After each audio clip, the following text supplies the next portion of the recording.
Great. Well, welcome everybody to this Experts at Work, which is on tracking and managing your own mental well-being. So this session is for members of all three of our networks, and we're recording this session just to let you know. We'll send out the link afterwards to our YouTube channel. And welcome, as I say, to Rob Stevenson, CEO of FormScore and of social enterprise InsideOut LeaderBoard.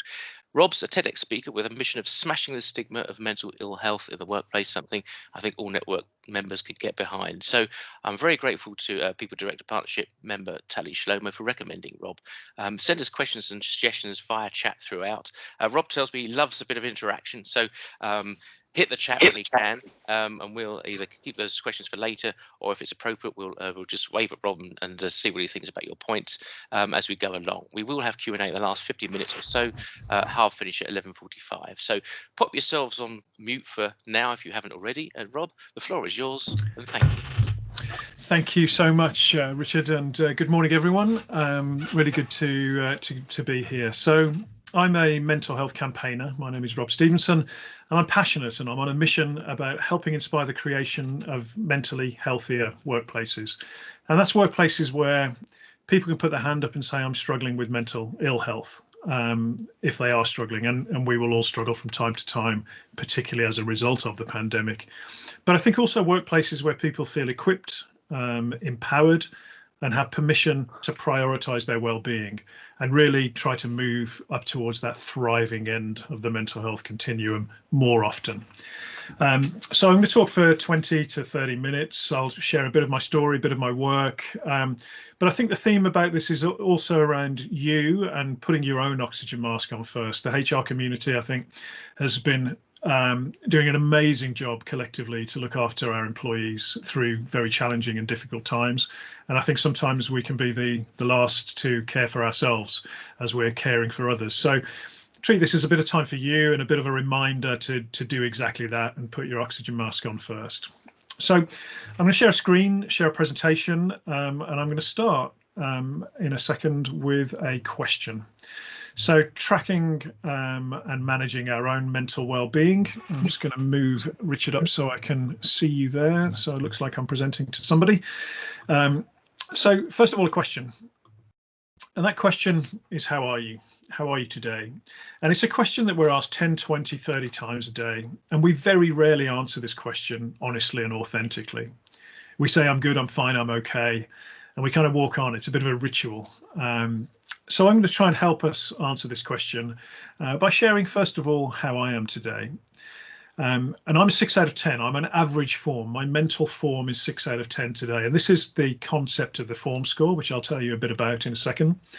But I manage my mental health daily with this tool of just asking that question, how are you today, and giving myself a score out of 10.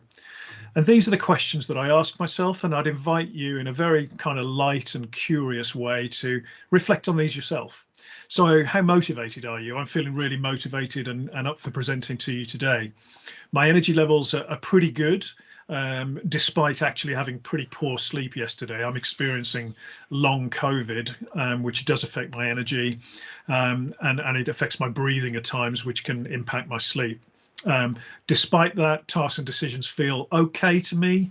The long COVID has meant that I can't exercise as much as I would normally do. But how about you? Have you managed to get your exercise in? And how has your sleep been? And what does your energy feel like? And then my diet has been pretty balanced and nutritious, and sense of purpose. I always feel very strongly positive on this in terms of my work as a campaigner. But what about you, and how has your why changed over the last few months during these times? And then connections, really important right now. How connected are you to friends, to family, to colleagues? And if we could just mute, if that's okay. I'm enjoying the sound of the dog, but it might sort of get me a bit excited and distracted. At a time where we need to be physically distant from our friends and family, how connected do we feel, even though we're now starting to unlock in the UK? And then importantly as well, in terms of the way we're working, how well are we balancing stress with moments of recovery, those breaks in the day? And I'll talk more about that in a second. And then financial wellness, how relaxed are we about our finances, or worried? So think about those questions and then think, where might you be on this scale, the form scale? So you can see my 6 is average form. I'm usually a 7 or an 8, but experiencing a bit of low form for the reasons I've discussed. But it's actually quite normal for us during these challenging times to be a 5, to be a 4, or even lower, and need to think about getting some help with our well-being and mental health. So think where you might be on that scale, and then I'm going to pose this question to you, but we're going to answer it using an anonymous poll. So I'm just going to share a different screen while we do that. So hopefully you can see the QR code there. So what I'd invite you to do is get your phones out, open up the camera icon on your phone, and basically just scan that QR code in the corner, hold it over that QR code, and you'll see an open form poll now pop up. And basically this is an anonymous poll. We're not going to be able to see who's posting what, but it gives you an opportunity to share your form score anonymously, and we can get a bit of a temperature test in the room of how we're doing. So I'll just give a minute while that happens, so I can see a couple of 6s there joining me, a couple of 5s. So, for the 5 out of 10s, I invite you just to think, what's driving that? And what might you be able to do to tweak it to get to a 6? What are the drivers of form, those questions that are causing you to be a 5? For the 4 out of 10, thank you for sharing that as well. Again, nothing to panic about. It's certainly part of being human and part of being human during a global pandemic. But think, how long have you been that 4 out of 10? And what is driving that for you? And has this been a consistent theme, or is it a one-off? Is there anything you can do to tweak it? Or is that abnormal for you? Would you normally be much higher? Again, if we're at the other end of the scale, the 8s out of 10s, think about, okay, what's keeping you there? What can you do to maintain it? And how can you go for a run of 8s, or even try and get to a 9? And it's not aspirationally, we're not trying to be 10s all of the time, but what we are trying to do is maintain good form as often as possible. So we're averaging 6.2 as a group. That's fairly typical during the pandemic. I used to do these a lot in all of my keynotes prior to the pandemic, and we were seeing an average of about 7. So pretty typical there, but thank you for sharing that. So bear with me, I'm just going to go back to the presentation, and I'll share these results after as well. So thank you for doing that. Okay, so we've answered that question, how are you today? And we're now going to get into a little bit around mental health and well-being. Is this one of the great challenges and opportunities of our time? And then how can we effectively care for our own well-being and our own mental health? So a little bit about me. I experience bipolar disorder, amongst many other things that define me. I'm a father, I'm a husband, I'm a campaigner, I'm a keynote speaker, I'm a cyclist, I'm a DJ. Lots of things make up us all as individuals, but I'm also bipolar, which is a mental illness. I experience a mental illness.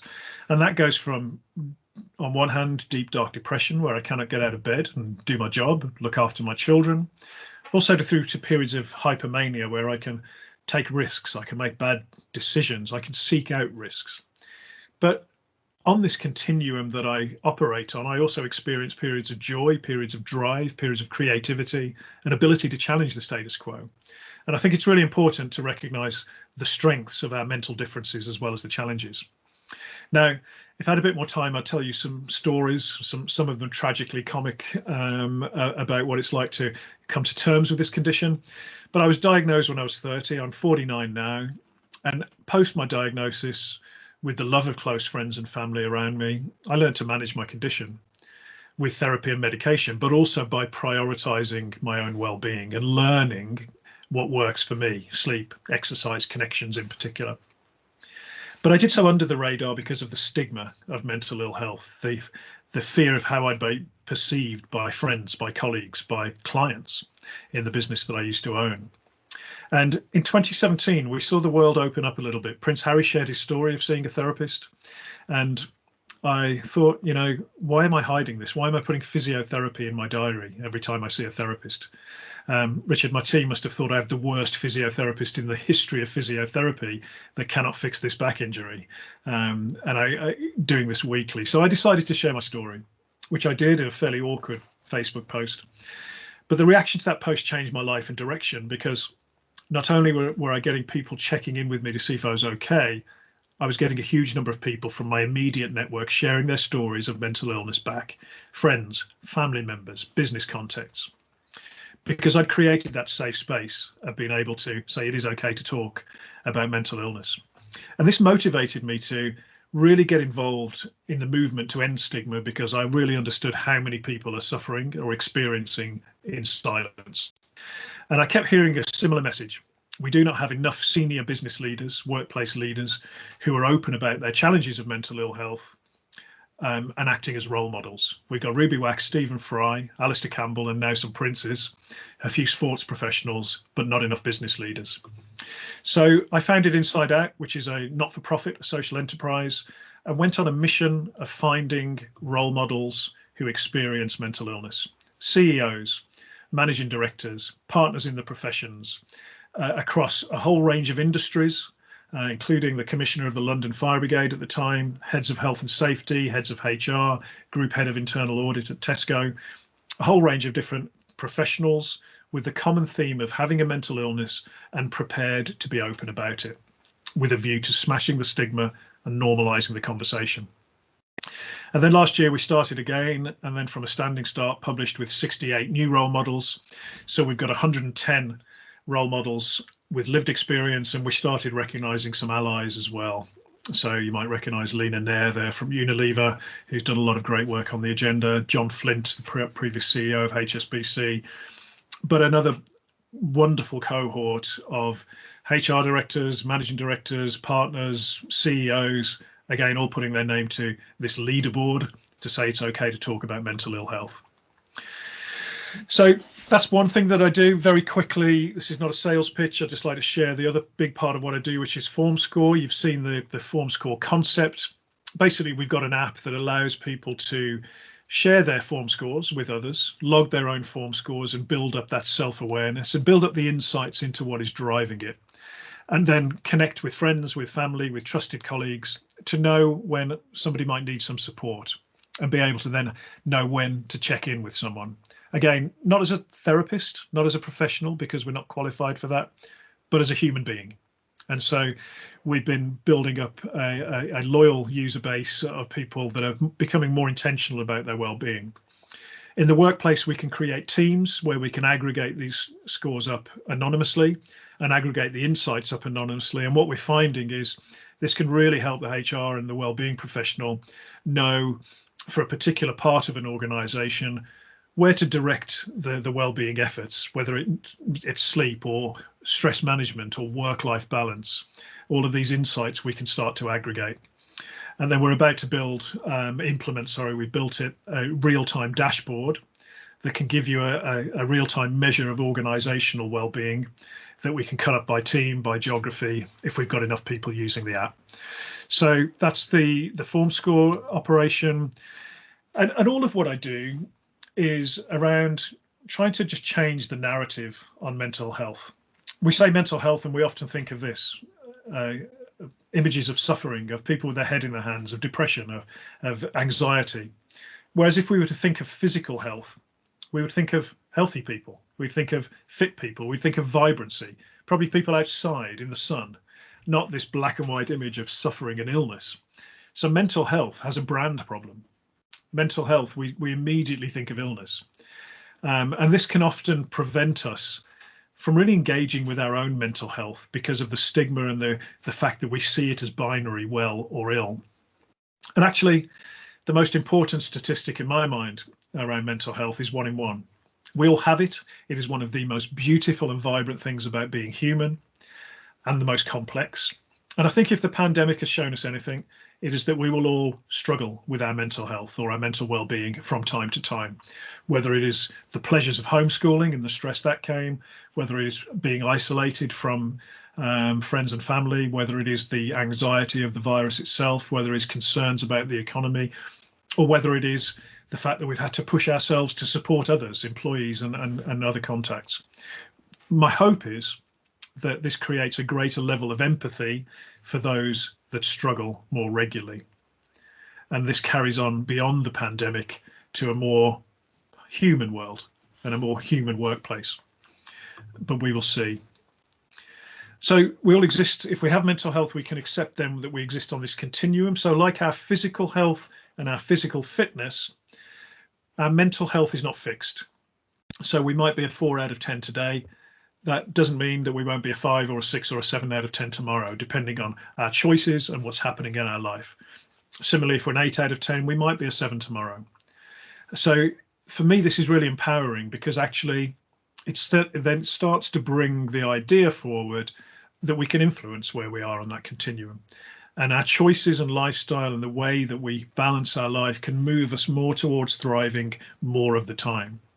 And this is one of the great performance opportunities we have as human beings, but also as leaders and HR professionals in the workplace. Because unless you're like me and you've had a mental disorder, you may not have built up the self-awareness, the knowledge, the literacy even, as to what it takes for you to stay well, to move up towards thriving. You know, we're pretty good at our dental hygiene more often than not. We brush our teeth a couple of times a day. Whereas our mental hygiene, we haven't been trained to do that. So what is the catalyst for us engaging with our mental health and becoming more intentional about it? So I find this image really powerful, because I've been a 2 out of 10. I've been a 1 out of 10. A week ago, I was definitely a 3 out of 10 and needed some help. But I know that that is temporary, and I can move towards those higher scores and those higher parts of the continuum. Now, I actually do keynotes on these all in isolation, so this is going to be pretty whirlwind. But if we accept we have mental health, we accept we're on a continuum, how can we then proactively manage it? And this is about this voyage of self-discovery on what is affecting our form, what is affecting our well-being. And these are not exclusive. They're based on the 5 ways to well-being with some others in there, but a whistle-stop tour around them. And as I say, I would normally take a bit longer on this, but nutrition, what we put into our bodies, is good for our physical health, but it's also good for our brain health. Vitamin D is really important. Essential fatty acids are really important that we get from oily fish or nuts and seeds. Being properly hydrated, having a balanced diet, limiting blood sugar spikes from the sort of type of carbohydrate we eat, and the use of alcohol as well. Alcohol can affect sleep and recovery. So being more knowledgeable and intentional about what we're eating for our brain health is important. Sleep, one of the biggest drivers of our form. A good night's sleep, we feel the effects of it immediately, which is an absolutely wonderful thing. And yet sleep is the thing we compromise the most when we're busy. So setting ourselves up for good sleep, having a wind down routine where we turn our technology off an hour before going to bed, do something relaxing instead, turning off your social feeds, your news feeds, read a book, listen to music, stretch, warm bath, meditate. All of these things can just set our brain up for sleeping. If we're worried about things, we can journal them out and put them on a piece of paper and get them out of our head. Pick them up in the morning. It's quite a powerful tool. Temperature needs to be quite cool, 17 degrees for optimal sleep. And doing things in the day that create sleep pressure, getting outside, exercising, so we're actually sleepy by the time it's bedtime. And then having a regular time where we wake up is also helpful. Exercise, very good for our physical health. It's also good for our mental health. It offsets the stress hormones of adrenaline and cortisol. It helps us improve our cognitive ability, particularly in the afternoons if we exercise at lunchtime. Vigorous exercise 3 times a week has been shown to be a more effective treatment on depression than antidepressants. The thing with exercise is actually finding something that you enjoy. Don't go to the gym if you hate gyms. If you like going swimming, go swimming. Sounds obvious, but don't try and do things that are the no pain, no gain philosophy. Find something you enjoy and that's sustainable, but diarize it, prioritize it, put it into your routine. We will be more effective if we're getting some movement into our routine, particularly when we're working more remotely and we're locked into our screens. Connections, super important right now. We are social animals. Connections have been eroded pre the pandemic. The pandemic has really affected our social connections, those colleagues that we would like to have lunch with or chats in the office and coffees. Everything is now structured and diarized. We need to create space for lightness and connection and support. And we've got to be a bit harder working at doing that. Now, the world is unlocking, so it'll be a bit easier, but we've got to make sure we're surrounding ourselves with people that give us joy, people that make us happy, and prioritize those people. Stress management, really important. We're working longer hours and yet we're not commuting. It makes no sense. We're locked into screens with fewer breaks in the day, that the artificial breaks that the workplace would give us. Walking to a meeting room, going out to get our lunch, the commute itself. So being intentional about creating those moments, creating time for yourself, your exercise, moments where you're not working, you're pursuing your hobbies, or you're just taking a few minutes to decompress, or even you're scheduling no meetings to actually get some work done in a less stressful way. Really important. Helping others, good for our own well-being. Not that widely known, so doing good is good for our own well-being. Many of us will get that pleasure in our jobs, but others, we might need to find that elsewhere, and it could be volunteering, or it could just be reaching out to that person we know is isolated and struggling right now. Sense of purpose. We need to have meaningful activity in our life. That could have been eroded by the way the workplace has had to change and evolve. So just doing a little audit on your purpose, thinking about your why, and thinking about, do you need to supplement that with other meaningful activity that you might get outside of work, is important too. And then financial wellness, very quickly, if we're worried about our finances, it's a case of getting into it, taking advice, seeking help, not letting it fester and be left alone, because then it can cause stress, it can affect sleep, etc., etc. So take a breath. I will do the same. That was a whistle-stop tour of the drivers of form. As I say, I'd normally take a lot longer on those, but just think which of those are applying to you and affecting your form score. So I'd just like to touch on burnout. Again, I won't go into this in too much detail, but we have been needed to sprint to adapt to the pandemic. But we found ourselves in a marathon, and many of us have been sprinting through this marathon. If we keep sprinting, we will burn out. We need to pace ourselves better. Now, some of the stuff I was talking about can help do that in terms of those breaks in the day, stress management, prioritizing exercise. But we all need an optimal amount of pressure to perform. I'm in a stress activated state right now to perform. If I wasn't, I'd be sort of underloaded and this presentation would be fairly flat. Now, you may tell me it's flat anyway, but I'm trying my best, Richard. I'm trying my best. So we need an optimal amount. The problem is, if we don't recover from that stress and allow ourselves those breaks in the day and those self-care moments, and we just go from one Teams call to a Zoom call to the next with no breaks, one stressful thing to another, we get to overload. We can get to exhaustion, and we can ultimately get to burnout. And the problem is that burnout really isn't just confined to the workplace these days, because of all the additional pressures that we've got as a result of the pandemic. Now, some of those are easing, and I had the joys of homeschooling with young children. But the fact of the matter is, there is much more loaded onto us right now that can cause exhaustion and burnout. So I won't go through these all in detail, but just think whether any of these are applying to you. And if they are, my advice is to seek some help. Talk to the doctor, use your EAP scheme, because if we catch burnout early, we can then mitigate against it much more effectively. If burnout really gets to that point, it can take a long time to recover. So just think whether you're feeling mentally or physically exhausted, greater susceptibility to illness, feelings of detachment, lack of motivation or creativity, a sense of pessimism, and difficulty concentrating or reduced performance. And do you see those sort of things in people around you? Could be a sign of burnout. And how do we mitigate against it? We build resilience. I can tell you what resilience is not. It is not strength. It is not pulling the all-nighter. It is not working 24/7. It is not missing your holiday. Resilience is flexibility or adaptability, having the reserves to be able to cope with the stresses that life throws at you. And life is throwing a lot at us right now. So we build resilience by focusing on those drivers of our form, our well-being, and basically build a bigger battery, or build a bigger jug that we can fill up. These imageries are good.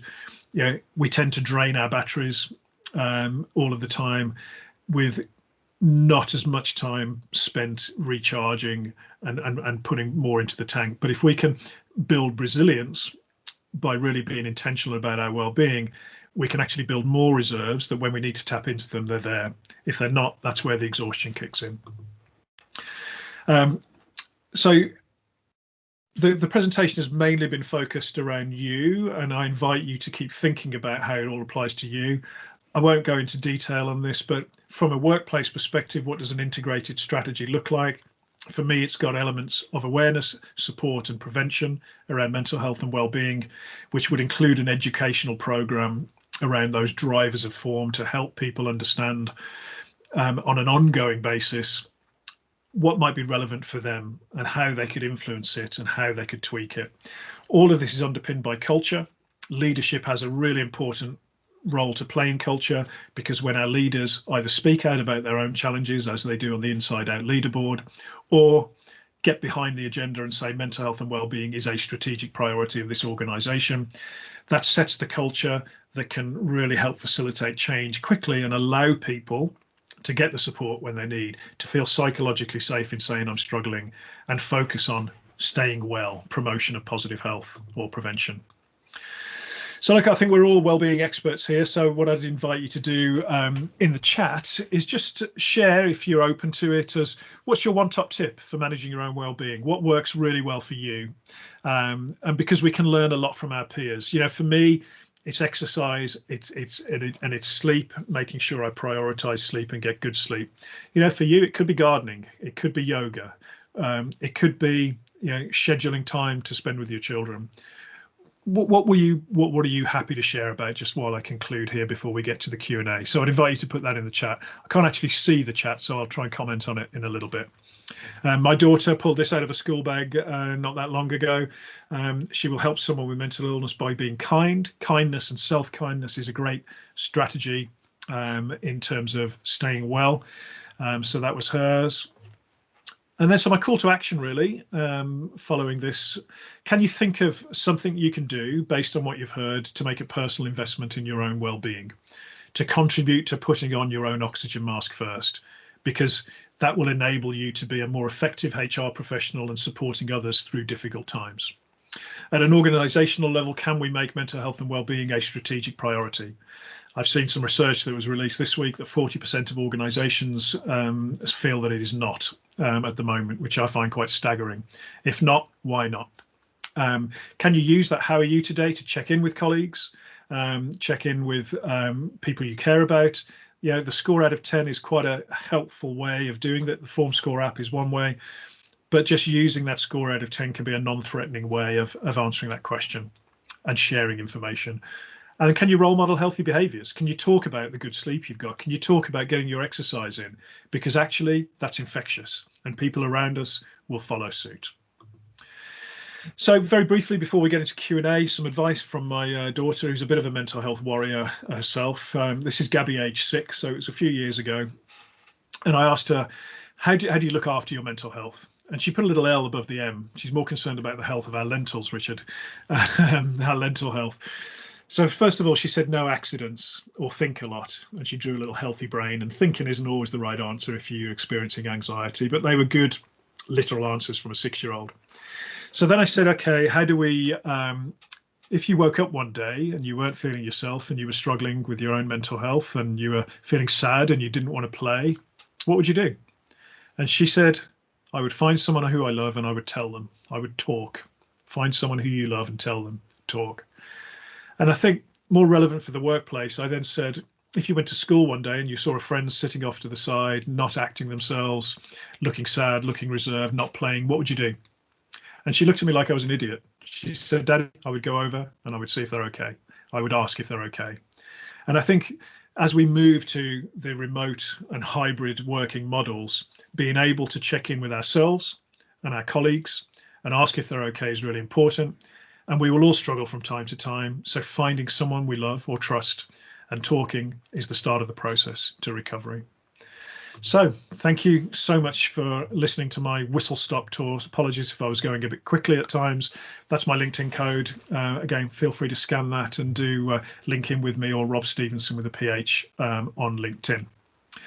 So I'm just going to have a little look at the chat. So connecting with friends, being outdoors, absolutely, Paula, great one.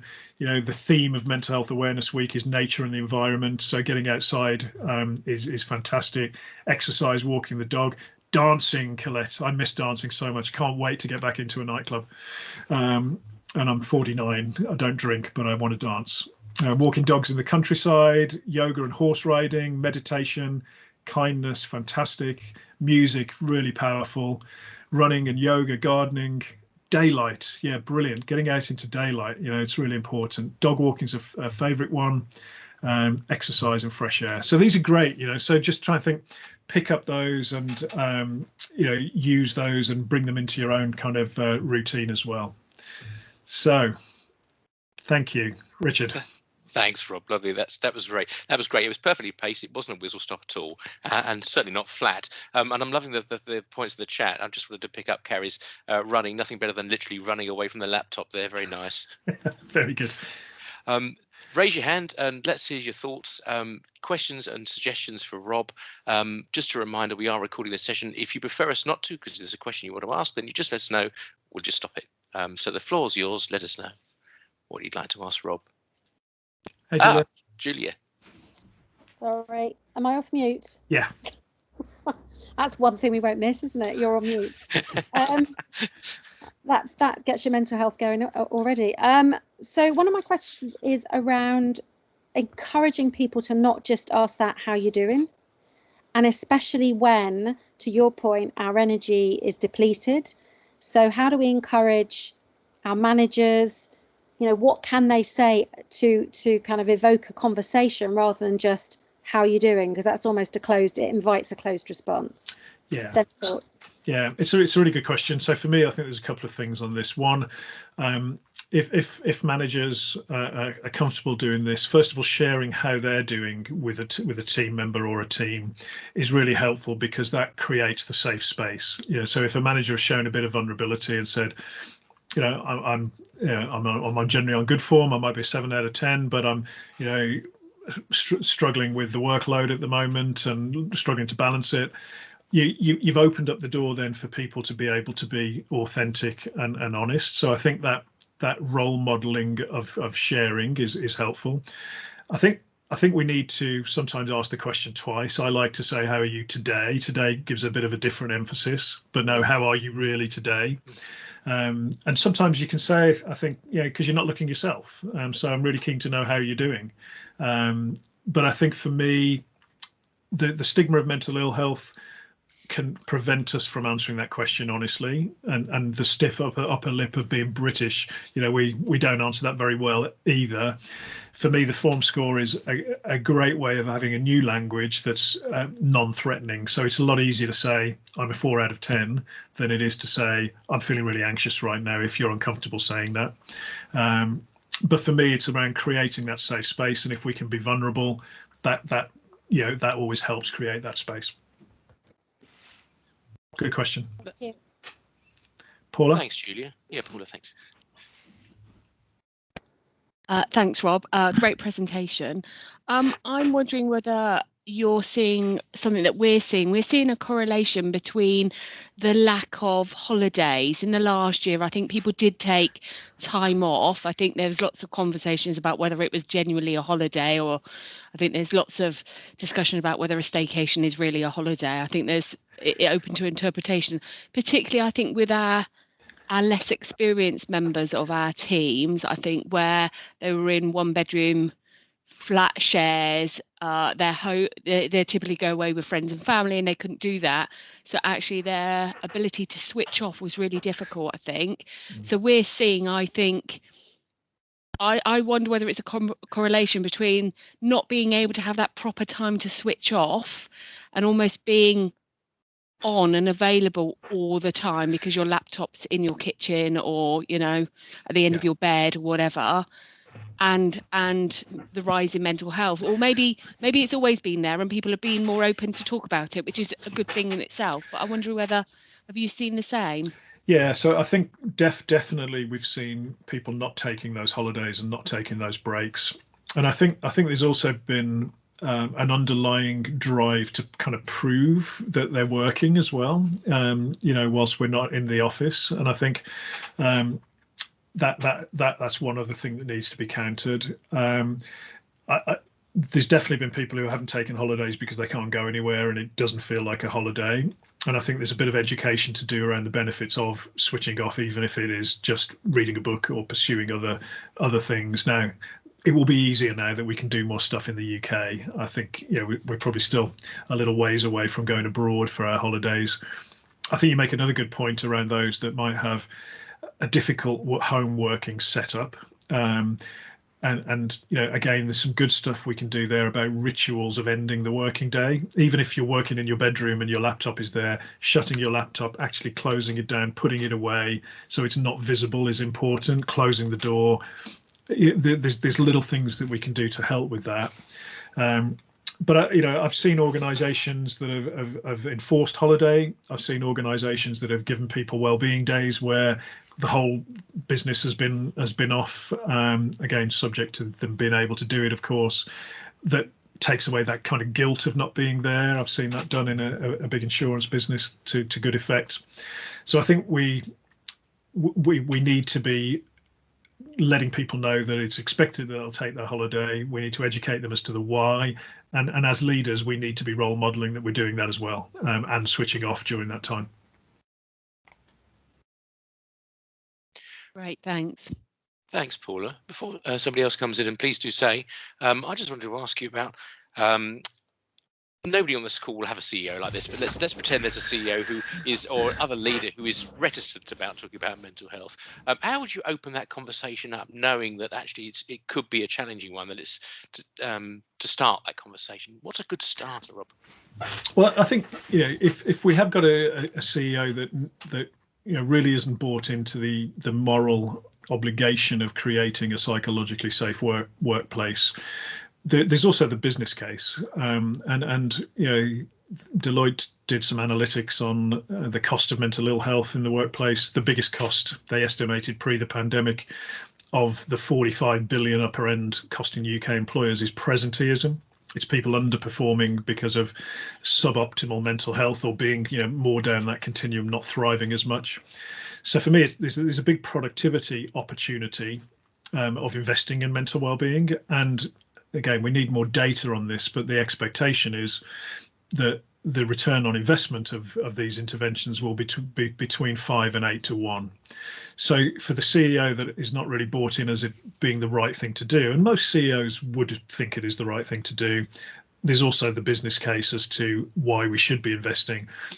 I think if we're not really talking about mental health in the workplace now, there's the employer brand proposition as well, because I think our employees will remember how we've made them feel through this process. And the thing that all employees will have in common is, at some degree, they'll have struggled with their mental health at some time. So I think those three arguments, the business case, the employer brand, and it being the right thing to do, are probably the way I'd approach that. Yeah, that's really useful. Thank you. And is there something you'd like to see HR as a community do more of? Or? I think HR are doing a fantastic job at the moment. I really do. I think it's, the emphasis on HR in the last 12 months has gone up, and so many more demands. Yeah, for me, I think where I like to see HR on this agenda work well is it's not just a HR issue. It's an ExCo issue. We need the CEO behind it. We need the CFO behind it. And it shouldn't be something that is just given a tiny budget to HR and said, right, go and sort out well-being. This really needs to be embedded as a strategic priority of the organisation. So I think for me, it's making sure that we're pushing our ExCos to treat this with the importance that I think it's required, and sometimes boards and ExCos will need pushing on this. Yeah, gotcha. How's that sound to people?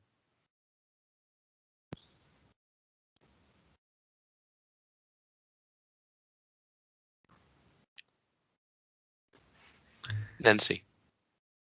I just wanted to say that I think you're absolutely incredible and very inspiring. The relationship with your daughter is just phenomenal. So I just, yeah, it's just deeply inspiring, and you're very clear, and you're very driven, and you're clearly quite passionate about it, and I think the way you sort of presented things were just so clear and so helpful that I just think you're brilliant. Oh, thank you. That's lovely of you to say, and I feel really privileged. Right, I have found my purpose and my passion, and through some very dark time, which I didn't have time to go into with my own mental illness, I've got this opportunity to do something I love, and help change the world slowly but surely to a better place. And there's some great people doing what I do as well, and it's a privilege to do it. But thank you. Second, it's deeply inspiring. Honestly, it really is. Thank you. Thanks, you know what I think though. I think we all have this wonderful opportunity just to give our own well-being just a little bit more priority in our life, and if we can do that, a lot of great things will flow from it, because we're just not that good at it naturally. We're really not. And so I love to use the word being intentional about our well-being, being intentional about getting a bit more sleep, being intentional about those connections, being intentional about thinking about our why and our sense of purpose. If we can do a bit of this, these little increments, micro steps, can just make us happier, healthier, and higher performing. And it's infectious. It really is. Actually, just to add to that, one thing that struck me, I must say, was early on in the presentation when he was saying, what can you do to maintain your rate, which was, that was a learning for me. So if you're if you're 3 or a 4, there is, as it were, a problem to solve. So how do I go about that? But I didn't think about, if you're a 7 or 8, if you're at that level, well, why you're at a 7 or 8, and how do you maintain that? That was instructive. Yeah, and I like to draw the analogies between the sort of corporate athlete, and we're all corporate athletes, and the elite sporting athletes. And if you look at a Roger Federer or a LeBron James or whatever your sporting superstar is, to maintain that high performance, they have to do a lot of things. But one of the things they do is prioritize their well-being and their mental health. LeBron James will have a 2-hour nap every day. Roger Federer sleeps for 10 hours a night. You're not going to be winning all those Wimbledons if you're not doing that, and building that up. And I think whilst we don't have the opportunity to do that, I think we can take a little bit of that into our game to be more higher performing, because our well-being is higher. Yeah, got you. Well, Rob, thank you. That was excellent. My pleasure. Thanks everyone for coming. Much appreciated. We're going to send out the link to Rob's app, and also the link to the YouTube members channel as well. For now, Rob, much appreciated. Very nice spending time with you, and thanks to everyone too for your questions and for coming along. We'll see you again soon. Thanks everyone.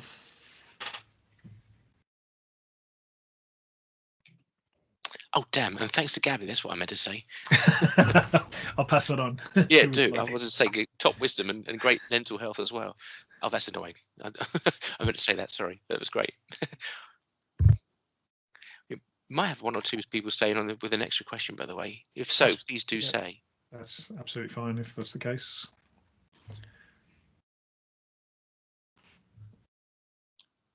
Possibly not. That was great, Rob. That was really great. Thank you. And just to reaffirm, that was not a whistle stop, in the sense of too quick, as it were. It was perfectly paced. Good. Yeah, good.